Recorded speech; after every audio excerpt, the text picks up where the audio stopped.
Ya, lebih lebih membeludak sih waktu di Ramadan itu Kak, di kue keringnya. Kalau biasanya hari-hari biasa ya Kak, mungkin omsetnya itu per bulan itu standar aja 10 sampai 20 juta. Tapi kalau waktu Ramadan itu bisa 100 sampai 180 juta. Perkenalkan, saya Atia Rama, owner dari Fans Kitchen. Awal mula berdiri Fans Kitchen ini di tahun 2020. Waktu itu awal mula COVID ya Kak ya. Jadi kan di toko yang awal itu kegiatannya udah nggak serame sebelum COVID. Jadi kan banyak nganggurnya gitu loh Kak. Akhirnya terus lebih suka di baking karena hobi juga. Terus waktu itu ada program pemerintah namanya itu pelatihan prakerja. Nah awalnya itu ikut itu karena di sana kan ada tata boganya. Nah waktu itu ikut yang kelas Fudgy Brownies karena suka banget ngemil. Terus waktu itu juga belum banyak yang jualan yang Fudgy Brownies. Akhirnya pas dicoba terus tes pasar awalnya waktu itu lewat WhatsApp sih Kak. Waktu itu pelanggan ternyata pada suka. Akhirnya ya awalnya di situ sih. Fans Kitchen ini waktu itu kan punya 4 anak ya Kak. Jadi Fans Kitchen ini terdiri dari 4 nama anak saya gitu, dari Fatih, terus Dan, Sarah, Salsa. 3 deh. tiga. Maaf Kak, maaf. Jadi Fans Kitchen ini awalnya itu waktu itu kelahiran anak ketiga ya Kak ya. Awal saya bikin usaha ini waktu kelahiran anak ketiga. Jadi kalau toko sebelumnya itu namanya itu anak kedua. Jadi supaya nggak saling iri, saya kasih nama singkatan jadi Fans Kitchen gitu. Dapur 3 anak saya ini. Untuk sekarang ya, yang paling best seller itu ada pizza Itali namanya. Jadi pizza Itali itu umumnya kan ya Kak, pizza itu kan kulitnya tebal. Nah, waktu itu pelanggan tuh banyak yang minta request dibikinkan pizza yang kulitnya tipis terus agak crispy. Jadi pilihan kita cocok sama pizza Itali. Cuman kita kombinasi supaya gimana caranya supaya cocok di lidah masyarakat Indonesia gitu kan. Waktu itu di program pemerintah prakerja itu ada ininya Kak, bantuan 600.000 awal bantuannya itu, terus beli cicil-cicil, beli loyang, beli bahan, itu sih Kak yang 600.000 itu sampai sekarang. Kalau ininya ya, kalau Fudgy Brownies kan memang sudah banyak ya yang bikin Kak di Pangkalan Bun ini.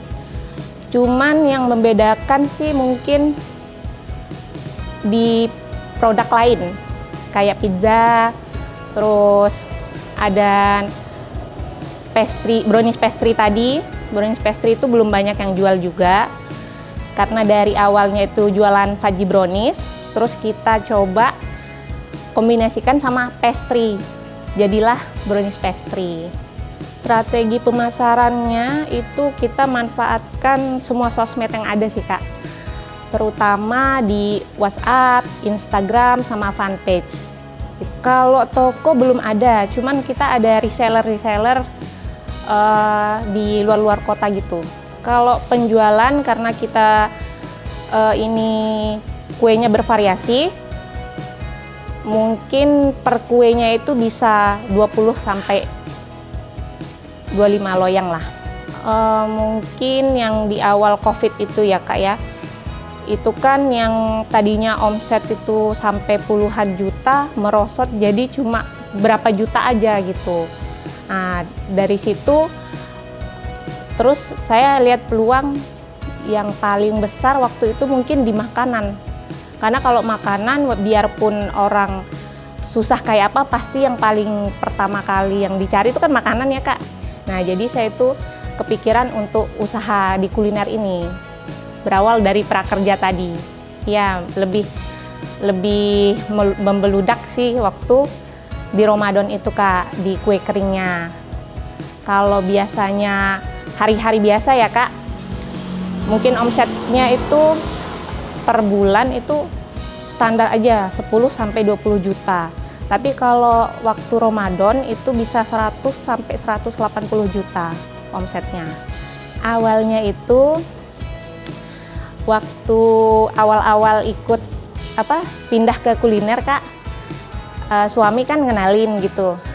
Ada program nih dari klinik bisnis untuk cari mitra.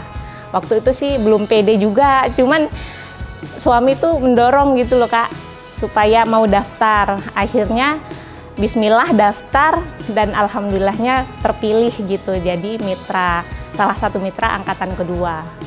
Alhamdulillah banyak banget sih ya Kak, terutama dari ilmu-ilmunya yang tadinya wawasannya sedikit, nggak banyak tahu, jadi lebih tahu strategi pemasaran, juga mungkin pemilihan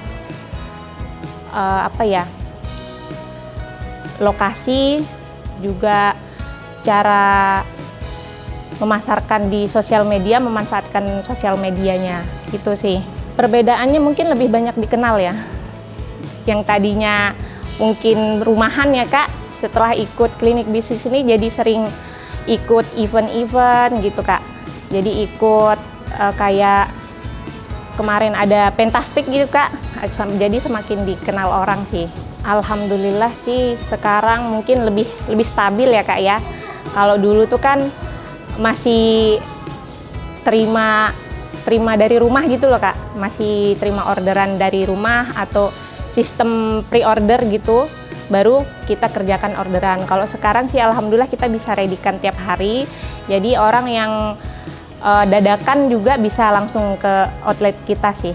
Kalau rencana ke depan sih mungkin lebih ke ini ya, mencari investor sih ya Kak ya.